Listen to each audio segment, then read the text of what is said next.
नमस्कार साथियों, कैसे हैं आप लोग। आशा करता हूं आप सब लोग अच्छे होंगे और आपकी तैयारी भी बेहतरीन तरीके से चल रही होगी। और जो लोग अच्छे नहीं हैं वह सबसे पहले अपने स्वास्थ्य का ख्याल रखें, उसके बाद अपने पढ़ाई का ख्याल रखें। तो जैसा कि आप सभी को पता होगा कि लास्ट के लेक्चर में हम लोगों ने पढ़ा था history of constitutional development of India के बारे में। तो लास्ट का लेक्चर हमारा पहला लेक्चर था, उस क्रम में ही आज का लेक्चर हमारा दूसरा लेक्चर है। तो पहले लेक्चर में हम लोगों ने बात किया था रेगुलेटिंग एक्ट से लेकर के 1793 के चार्टर एक्ट तक। तो हमने उसमें बताया था कि रेगुलेटिंग एक्ट में किस तरीके से क्या क्या बदलाव लाए गए और उससे पहले भारत की क्या स्थिति थी। फिर रेगुलेटिंग एक्ट में संशोधन के लिए फिर 1781 में जो अधिनियम लाया गया, फिर 1784 में पिट्स इंडिया एक्ट हमने पढ़ा था, फिर 1786 में 86 में अधिनियम लाया गया एंड देन लास्ट जो पढ़ा था लास्ट के लेक्चर में वो 93 का चार्टर एक्ट था। आज का लेक्चर हम लोग स्टार्ट करेंगे 1813 के चार्टर एक्ट से। तो हमेशा की तरह आप कलम और कॉपी लेकर बैठ जाएं हमारे साथ और चीज़ों को लिखते हुए चलें और समझकर पढ़ने की कोशिश करें। कहीं पर भी किसी तरीके की कोई समस्या आती है, समझ में नहीं आता है, तो आप मिनट और सेकंड आप वीडियो में देख लीजिएगा और उसको टैग करके आप कमेंट सेक्शन में हमें बता दीजिएगा ताकि मैं उसका सॉल्यूशन निकाल सकूं। और यदि आपने हमारा टेलीग्राम ग्रुप नहीं ज्वाइन किया है तो कुसुम नेट क्लासेस का टेलीग्राम ग्रुप ज्वाइन कर लीजिए। साथ में हमने कल लास्ट के लेक्चर में नंबर दिया था, उस नंबर पे आप टेक्स्ट करके व्हाट्सएप ग्रुप भी ज्वाइन कर लीजिए। और यदि आप पेड कोर्सेज ज्वाइन करना चाहते हैं तो आप वहाँ से भी इन्फॉर्मेशन ले सकते हैं। तो चलिए फिर आज के लेक्चर की शुरुआत करते हैं। तो आज हम लोग बात करने वाले हैं 1813 के चार्टर एक्ट के बारे में। तो हेडिंग दे दीजिए चार्टर एक्ट ऑफ 1813। ठीक है, 1813। यहाँ से हम ब्लैक ले लेते हैं, ब्लैक नहीं, चलो यार ब्लू ले लेते हैं। हाँ ठीक है।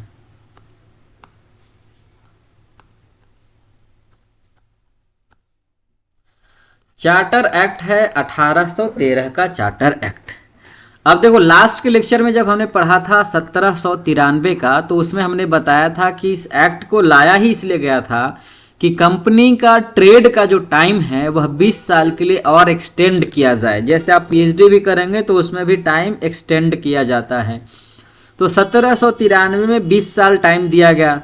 तो 1793 में यदि आप 20 जोड़ेंगे तो आप मैथ के स्टूडेंट ठीक ठाक नहीं हुए तब भी 1813 ही आएगा जोड़ने पे। तो अब यहाँ से आपको जब आप जोड़ कर चलिएगा तो उसी तरीके से एक्ट आएगा। ठीक है, इसके लिए आपको याद करने की ज़रूरत नहीं है कि 1793 के बाद कब आएगा। नहीं, 20 साल जोड़े 1813, फिर जोड़ेंगे 20 साल 1833, फिर 20 साल 1853, इस तरीके से यहाँ से चलता रहेगा। तो चार्टर एक्ट की शुरुआत 1793 में हुई, 20 साल बढ़ाया गया था और फिर 1813 में चार्टर एक्ट लाया गया।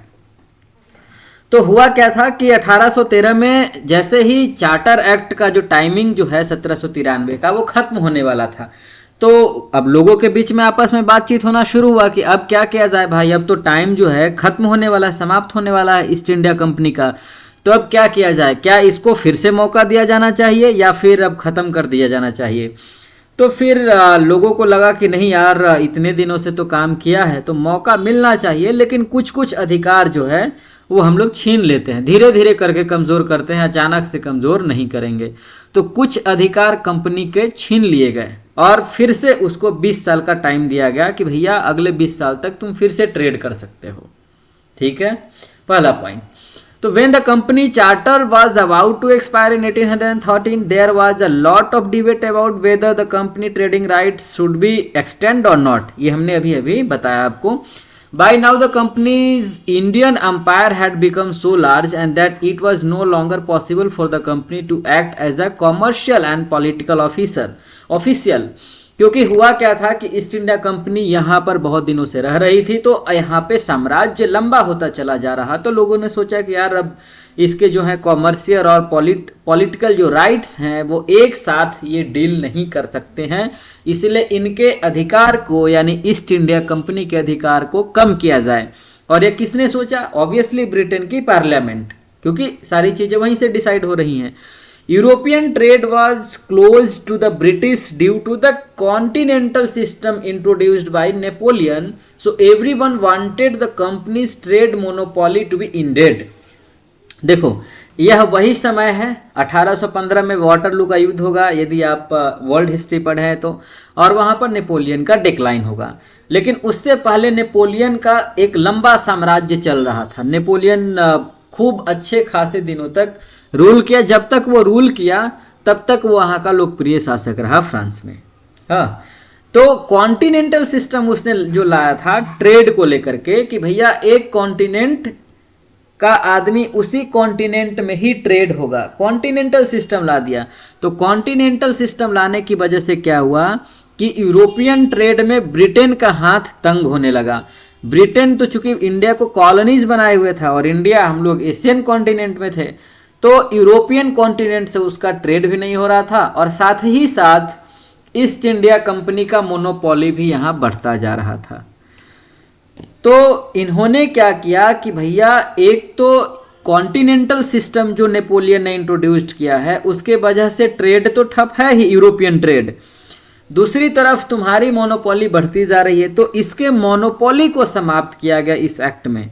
लेकिन 20 साल के लिए टाइम फिर से बढ़ाया गया, लिखिएगा 20 साल के लिए वक्त इसको फिर से दिया गया, यानी अगला चार्टर आएगा 1833 में, ठीक है। और 1813 के चार्टर एक्ट के द्वारा फाइनली क्या किया गया भैया कि ट्रेड के ऊपर जो मोनोपोली था ईस्ट इंडिया कंपनी का वह समाप्त कर दिया गया, ठीक है। और उसके साथ साथ the monopoly on China trade and T trade continued, यानी चाय पर और चीनी पर, चाय प्लस चीनी, इस व्यापार पे भी मोनोपोली था। किसका? ईस्ट इंडिया कंपनी का। तो इस बार छोड़ दिया, बोला यार कि ये दोनों पे मोनोपोली रहने देते हैं, बाकी सब पे रोक लगाते हैं। तो बाकी सारे चीज़ों पे मोनोपोली जो थी उसको हटा दिया। इसका मतलब क्या हुआ कि अब ब्रिटेन का कोई भी कंपनी या यूरोप का कोई भी कंपनी ब्रिटेन की संसद से सहमति लेकर भारत में व्यापार कर सकता था, लेकिन पहले केवल ईस्ट इंडिया कंपनी के पास था, इसीलिए वो मोनोपोली था, समाप्त किया गया। लेकिन चाय और चीनी पर मोनोपोली कॉन्टिन्यूड है, ध्यान रखिएगा, यह सवाल कई बार पूछा गया है। कंपनीज के पार्टनर जो हैं अब इनको 10.5% मिलने लगा इंडियन रिवेन्यू से। आपको पता है इंडियन रिवेन्यू से मिलने की शुरुआत कब हुई थी? आप कमेंट सेक्शन में बताना। The company was given the right to control the Indian territory and revenue for the next 20 years, जैसा कि हमने बताया। And at the same time, it was made clear that this would not have any adverse effect on the sovereignty of the crown over this territory.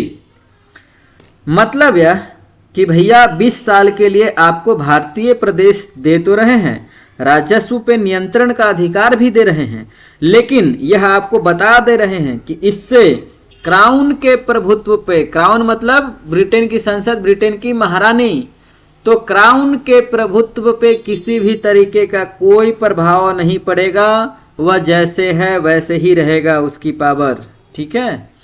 And by this act the power of superintendence and the direction of board of control was not only defined but it was substantially expanded. और इसमें board of controlled के जो अधिकार हैं और उसके जो rights हैं और उसका जो एरिया है उसको एक्सपैंड किया गया, और साथ ही साथ बता दिया गया कि आपकी क्या हैसियत है, आप क्या कर सकते हैं।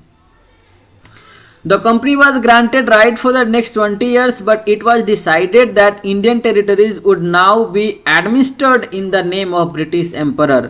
यानी अब कहा गया कि देखो यार अगले 20 साल के लिए आप रूल तो करोगे, यहाँ पर आपको अधिकार तो दिए जा रहे हैं ट्रेड को जैसे थे, लेकिन आप जो किसी भी एरिया पे प्रशासनिक व्यवस्था का संचालन करोगे तो वह ब्रिटिश एम्परर के नाम से होगा, ईस्ट इंडिया कंपनी के नाम से नहीं होगा।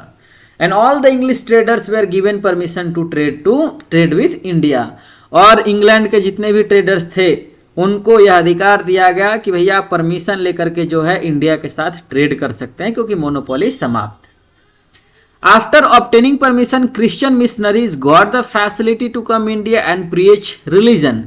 1813 के चार्टर एक्ट के द्वारा यह काम भी किया गया कि क्रिश्चियन मिशनरीज को यह अधिकार दिया गया कि अब वो भारत में आकर अपने क्रिश्चियन जो आइडियोलॉजी है, क्रिश्चियनिटी है, उसका एक्सपेंशन कर सकते हैं, उसके बारे में बता सकते हैं, लोगों को ईसाई भी बना सकते हैं, साथ ही साथ मिशनरी की स्थापना भी कर सकते हैं। British businessmen and engineers were allowed to come to India and settle here, but for this they were required to obtain a license from the Board of Governors और Control Board। यानी अब यह भी कहा गया इस एक्ट में कि भैया ब्रिटेन के जो व्यापारी हैं वह या फिर इंजीनियर वह इंडिया में आकर रह सकते हैं, सेटल भी हो सकते हैं, लेकिन उसके लिए उनको एक लाइसेंस की ज़रूरत होगी और वह लाइसेंस बोर्ड ऑफ गवर्नर देगा या फिर कंट्रोल बोर्ड देगा और वो ब्रिटेन की संसद के पास लेकर आएंगे और फिर वहाँ से उनको कंसेंट दिया जाएगा, फिर वो जाकर रहेंगे। उसके अलावा इसमें यह कहा गया कि 1 लाख रुपया जो है पर ईयर खर्च करेंगे भारतीयों के शिक्षा पर, और यह जो है वह कंपनी के इनकम से खर्च होगा, भारतीयों के इनकम से नहीं। और इसमें लिटरेचर में डेवलपमेंट करेंगे और साइंस के एडवांसमेंट के लिए काम करेंगे। ठीक है, समझ में आ रही बात? यहाँ तक कोई दिक्कत? चलिए आगे बात करते हैं। तो यह इतने सारे पॉइंट थे 1813 के चार्टर एक्ट में। इसके अलावा इसमें कुछ खास नहीं था दोस्तों। यदि आपको समझ में आ गया है तो फिर आप समझिए कि बहुत अच्छे स्थिति में है। आगे बात करते हैं 1833 का चार्टर एक्ट के बारे में। अब देखिए चार्टर एक्ट 1833 है। इसमें क्या करा, a lot of changes took place in England between 1813 and the Charter Act of 1833, such as production increased greatly due to the Industrial Revolution। आपको पता है कि इंडस्ट्रियल रिवॉल्यूशन का इम्पैक्ट यहाँ पर देखने को मिलेगा। तो 1813 से 1833 के बीच में क्या हुआ कि इंडस्ट्रियल रिवॉल्यूशन की वजह से, हो तो गया पहले ही, लेकिन इंडस्ट्रियल रिवॉल्यूशन की वजह से प्रोडक्शन अचानक से बढ़ गया ब्रिटेन में। अब इंडिया से कच्चा माल जा रहा था, वहाँ पर इंडस्ट्रियल रिवॉल्यूशन हुआ, टेक्नोलॉजिकल रिवॉल्यूशन, बहुत सारे टेक्नोलॉजी डेवलप किए। तो जो काम मैन्युफैक्चरिंग के थ्रू हो रहा था अब मशीन करने लगा। तो यानी कि एक आदमी मान लो 1 सप्ताह में 10 कपड़ा बना रहा था, तो अब वह मशीन जो है 1 घंटे में 7 कपड़ा बनाने लगा। तो मैन्युफैक्चरिंग इंडस्ट्री धीरे धीरे करके बंद होंगे। जैसे आप पढ़ेंगे कि भारत में हस्तशिल्प उद्योग का पतन, उसके लिए जिम्मेवार कारक, तो उसमें से एक इंडस्ट्रियल रिवॉल्यूशन के थ्रू उत्पन्न टेक्नोलॉजिकल रिवॉल्यूशन को भी हम लोग इंपॉर्टेंट काउज के तौर पे काउंट करते हैं। तो इंडस्ट्रियल रिवॉल्यूशन की वजह से प्रोडक्शन जब इंक्रीज किया तो जो भारत पहले निर्यात करता था वही भारत अब जो है आयात का सेंटर बन गया। अब यह आयात करने लगा। एक सेकेंड,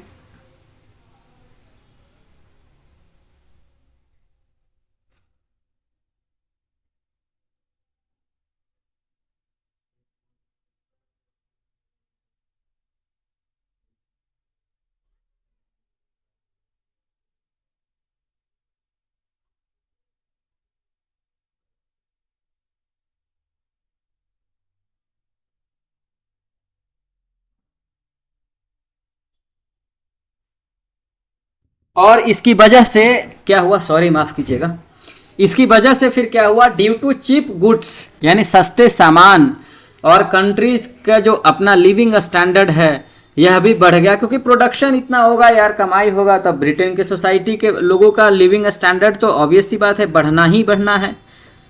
और the Whig party came into the power 1830 के दौर में जो है व्हिग पार्टी लंदन में सरकार में आई और उसका पॉलिसी जो था वो लिबरल पॉलिसी था ट्रेड को लेकर के, और इसका डायरेक्ट प्रभाव पड़ा क्योंकि आपको पता होगा कि यार फ्रेंच रिवॉल्यूशन 1789 में हो चुका है, और फ्रेंच रिवॉल्यूशन में हम लोगों ने क्या क्या मांगा था, लिबर्टी, इक्वालिटी एंड फ्रेटर्निटी।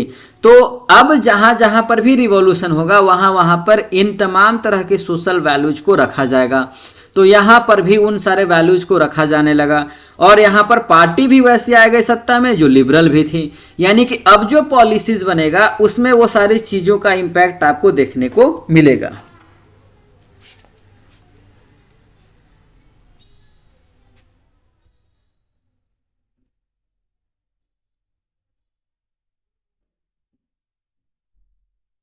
उसके बाद यदि हम लोग देखें next, After much struggle, the Parliament Reform Act of 1832 was passed and human dignity and respect began to be recognized in it। मतलब कि 1830 में वहां पे व्हिग पार्टी की सरकार बनी और उसने पार्लियामेंट्री रिफॉर्म एक्ट एक पारित किया 1832 में, और वो पास भी हो गया। और उसमें यह बात कही गई कि अब human dignities and human respect and human values, जो सोशल वैल्यूज हैं, उस पर भी ध्यान दिया जाएगा, ये लाया गया। एंड इस समय जो है secretary of board of control की बात करें कंपनी की, इन दोज डेज जेम्स मिल एक रिनोड हिस्टोरियन था, और ये लोग जो है जेम्स मिल उस समय इंडिया हाउस में एक बड़ा पोजीशन होल्ड करता था। और ये मेरे ख्याल से यहाँ पे नाम जो है लिख लीजिएगा, यहाँ पर नाम होना चाहिए जेरेमी बेंथम, लिखिएगा। हाँ, जेरेमी बेंथम नहीं, मैकॉले इन दिनों जो है बोर्ड ऑफ कंट्रोल का सेक्रेटरी था। और मैकॉले जो है सेक्रेटरी है तो मैकॉले का इम्पैक्ट तो पड़ेगा ही, साथ ही साथ जेम्स मिल जो यूटिलिटेरियन रहे हैं, उपयोगितावादी, और यह जेरेमी बेंथम के चेला रहे हैं, मतलब शिष्य। तो जेरेमी बेंथम भी उपयोगितावादी था, तो इन लोगों का भी पॉलिसीज में इम्पैक्ट रहा। और शायद यही वजह है कि 1833 के चार्टर एक्ट में बहुत सारी चीजें आपको परिवर्तित होती हुई दिखाई पड़ेंगी, बदली हुई दिखाई पड़ेंगी। And expressing his views, I said that the administration of the company should continue, but its basis should be changed. इन्होंने कहा कि भैया, इन्होंने अपना व्यू जो है एक्सप्रेस किया, अपने विचार व्यक्त किया और कहा कि कंपनी का जो प्रशासन है वह जैसे चल रहा है चलते रहना चाहिए, लेकिन इसके आधार चेंज हो जाना चाहिए। एंड जेम्स मिल और मैकॉले का जो है 1833 के चार्टर एक्ट में आप इम्पैक्ट देख सकते हैं। अब हम लोग बात कर लेते हैं प्रोविजंस का। तो 1833 के चार्टर एक्ट में क्या क्या प्रोविजन किया गया। पहला, this act gave life to the company for next 20 years. अब देखो 1793 से कब दिया गया, 1813 से दिया गया 1833 में, और अभी 33 का आया तो फिर 20 साल के लिए दिया जाएगा, यानी अब आएगा 53 में अगला चार्टर एक्ट। ठीक है, उसके अलावा the companies right to trade in tea and trade with China were abolished, यानी लास्ट में जो चाय और चीन पे जो है व्यापार पे मोनोपोली था उसको इसमें समाप्त कर दिया गया। ठीक, दूसरा, British were allowed to come and live in India without any permit and were also given the right to buy land in India. Last में हम लोग यह देखे थे कि 1813 का जो चार्टर एक्ट था उसमें चाय और चीनी पर मोनोपोली को रखा गया कि ईस्ट इंडिया कंपनी चाय और चीनी पर उसका मोनोपोली है, इसमें कोई दिक्कत नहीं है। दूसरी बात यह भी रखी गई कि वहाँ के जो लोग हैं, ब्रिटिशर्स और इंजीनियर्स, डॉक्टर्स, जो भी हैं, ट्रेडर्स, वो इंडिया में आकर के रह सकते हैं, उनको किसी भी परमिशन की जरूरत नहीं है। तो लेकिन यहां पर जो है 1833 के चार्टर एक्ट में उस परमिशन को समाप्त कर दिया गया, बोला गया भैया आपको लाइसेंस की अब जरूरत नहीं है। लेकिन लास्ट वाले में बोला गया था कि यार लाइसेंस लेकर के आओगे तब यहाँ पे रह सकते हो इंडिया में, यहाँ बोला गया कि अब लाइसेंस की कोई जरूरत नहीं है, आप आराम से आइए, जब दिल करे एकदम रहिए। Efforts were made to centralise the government in India financially, legislatively and administratively, और इसमें कोशिश किया गया कि भारत की सरकार को सेंट्रलाइज किया जाए और भारत को आर्थिक तौर पे, न्यायिक तौर पे और प्रशासनिक तौर पे स्वतंत्र किया जाए। ठीक है, उसके केंद्रीकृत किया जाए। Governor general of Bengal became the governor general of India. अब बंगाल का जो गवर्नर जनरल था उसे गवर्नर जनरल ऑफ इंडिया बना दिया गया। And the governor general was given the authority to control, organise and direct the civil and military operations of the company. और governor general को यह पावर दे दिया गया कि भैया आप जो है कंपनी नहीं चलाएगी, आप डायरेक्ट रूल कर सकते हैं, ऑर्गेनाइज कर सकते हैं, कंट्रोल कर सकते हैं, सिविल मामले को भी, मिलिट्री वाले मामले को भी। ठीक है, कंपनी से जुड़े हुए। And by this act the legal member was included as a 4th member in the governor general council for making legislation. तो देखो इसमें क्या हुआ कि गवर्नर जनरल के जो कार्यकारी परिषद थी, एग्जीक्यूटिव काउंसिल थी, उसमें एक चौथे सदस्य को जोड़ा गया, एक्स्ट्रा मेंबर को। ठीक है, और एक्स्ट्रा मेंबर को जोड़ा गया इसलिए क्योंकि वह कानून का जानकार था, इसलिए जोड़ा गया कि जब गवर्नर जनरल किसी तरीके का कानून बनाएंगे तो चौथा सदस्य उनकी मदद करेगा। ठीक है, और इसके लिए एक लॉ कमीशन की स्थापना भी की गई थी। चलिए, यदि यहां तक आपको समझ में आया तो आप बहुत अच्छा समझ रहे हैं। उसके अलावा इस एक्ट के इसमें और देख लीजिए, 4th मेंबर क्या था, प्रोफेशनल एडवाइस देता था यार, लॉ से लॉ कमीशन बनाया गया था, ये भी हमने देख ही लिया। The most important of all the sections of this act was 87, इस पूरे अधिनियम का 87 नंबर जो एक्ट है वह ज़्यादा इंपॉर्टेंट था, क्योंकि इसमें इस बात की घोषणा की गई क्राउन के द्वारा कि किसी भी भारतीय अथवा क्राउन की जो प्रजा है उसको अपने धर्म या जन्म स्थान या फिर वंश के आधार पर या फिर वर्ग के आधार पर या इनमें से किसी भी कारण के आधार पर कंपनी के अधीन किसी स्थान, पद या सेवा के लिए अयोग्य नहीं माना जा सकेगा। जैसे आप इंडियन कॉन्स्टिट्यूशन पढ़ोगे तो फंडामेंटल राइट्स में आर्टिकल 13 एंड 14 में इसका जिक्र किया गया कि आप किसी के साथ डिस्क्रिमिनेशन नहीं कर सकते इन तमाम सारे आधारों पे। उसके अलावा Bengal, Madras and Mumbai and other occupied territories were also placed under the control of the governor general. अब यह कहा गया कि भैया चूंकि बंगाल का गवर्नर जनरल क्या पूरे भारत का गवर्नर जनरल बन गया, तो पूरे भारत का गवर्नर जनरल बन गया, तो उसको कहा गया कि अब मद्रास का भी, मुंबई का भी और बाकी जो अलग टेरिटरीज हैं आप उसको भी अपने अंदर कंट्रोल करके चला सकते हैं। गवर्नर जनरल को बंगाल के साथ साथ मद्रास, मुंबई का भी पावर दे दिया गया। And all taxes were to be imposed only with the permission of the governor general and he was given the right to tax them. मतलब कि गवर्नर जनरल को यह अधिकार दिया गया कि भैया कंपनी कोई भी टैक्स लगाएगी तो बिना आपके परमिशन के टैक्स नहीं लगाएगी, यह गवर्नर जनरल को। यानी इसमें आप देखो यार कि गवर्नर जनरल को बहुत ही ज्यादा पावरफुल बना दिया गया है। मतलब लगभग हर एक तरीके से कोशिश की गई है कि गवर्नर जनरल को पावरफुल जितना ज्यादा संभव हो सके उतना ज्यादा बनाया जाए। और इसी समय जो है एक यह भी कोशिश किया गया था कि भाई जो स्लेव सिस्टम है इंडिया में उसको सुधार किया जाए। यह कोशिश की गई थी, पूर्णतः समाप्त आगे होगा 10 साल बाद, अभी नहीं। तो यहाँ पर जो है दास्ता को समाप्त करने के लिए यानी स्लेवरी को एंड करने के लिए ऑर्डर तो दिया गया भारत सरकार के द्वारा, लेकिन हुआ नहीं। समझ में आई बात? चलिए, यदि आप लोग इतना समझ रहे हो तो मेरे ख्याल से आप लोग अच्छा समझ रहे हो। उसके अलावा बात करें, Macaulay was the first legal expert to be added to the governor general council as 4th member. जो ऊपर में हमने पढ़ा कि 4th मेंबर जो था वो लॉ से रिलेटेड था, तो वह 4th मेंबर कौन था? वह 4th मेंबर ही था मैकॉले। ठीक है, यहां तक समझ में आई बात? चलिए, उसके बाद स्लेवरी वाज डिक्लेयर्ड इलीगल। मैंने बताया अभी कि स्लेवरी को जो है इलीगल डिक्लेयर किया गया गवर्नर जनरल के द्वारा, क्लियर है। And slavery was finally abolished in 1843 AD। 1843 में स्लेवरी को समाप्त कर दिया गया। And high military and civilian post remained almost close to Indians and only small scale husbands could obtain them. मतलब यह कि हाई मिलिट्री और सिविलियन जो पोस्ट था वह अभी भी इंडियन से दूर ही रहा। कहने के लिए तो बहुत कुछ ही भाई, एक्ट 87 एक्ट में कहा गया कि ये नहीं वो नहीं, ऐसे भेदभाव नहीं होगा, लेकिन भेदभाव होता रहा। वो कहने के लिए कागज के पन्नों पे था। इसलिए अभी भी हाई पोस्ट जो था मिलिट्री में या सिविलियन में वह भारतीयों को नहीं मिल पाया। यह बात को ध्यान रखने की जरूरत है। And Indians considered it very bad that Indians were deprived of high positions, and later the Act of 83 became a mainstream in the political movement। और यह जो है यह भारत के लोगों पे बहुत इसका बुरा प्रभाव पड़ा, और शायद यही वजह है कि 1833 के चार्टर एक्ट ने एक नए पॉलिटिकल मूवमेंट को जन्म दिया और पॉलिटिकल मूवमेंट को मेन स्ट्रीम का मूवमेंट बनाया। तो 1833 का चार्टर एक्ट बहुत बहुत बहुत ही ज्यादा प्रभावशाली है। तो साथियों, आज के लेक्चर में हम लोग 1833 के चार्टर एक्ट तक ही पढ़ेंगे। नेक्स्ट लेक्चर में हम लोग पढ़ेंगे 1853 का चार्टर एक्ट और उसके बाद आगे पढ़ेंगे। बहुत बहुत शुक्रिया अभी तक हमारे साथ जुड़े रहने के लिए। Bye bye, take care.